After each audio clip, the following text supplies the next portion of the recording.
Mengipas. Kipas lah. Kipas. Kita orang tengah jogging dekat ni sebenarnya, dekat Arab. Nampak apa? Macam kat Malaysia.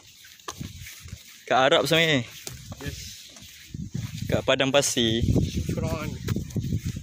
Syukran tu maaf lupa. Syukran tu terima kasih. Cakap Ana Haris. Ana tu macam saya. Tahu. Tahu. Anta siapa? Ana Shafi 7.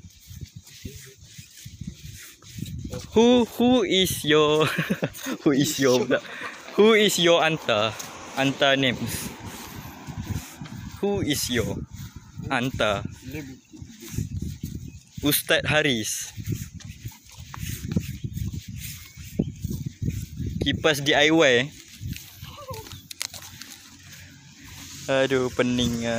Aku tak tahu lah kenapa aku keluar jogging panas-panas ni. Jalan je lah. Kedua, tak boleh lah. Kalau ada anjing nak kejar. Okey lah, boleh lagi. Kekal maju hadapan. Maju ke hadapan. Tak kisah ada berapa banyak halangan, rintangan.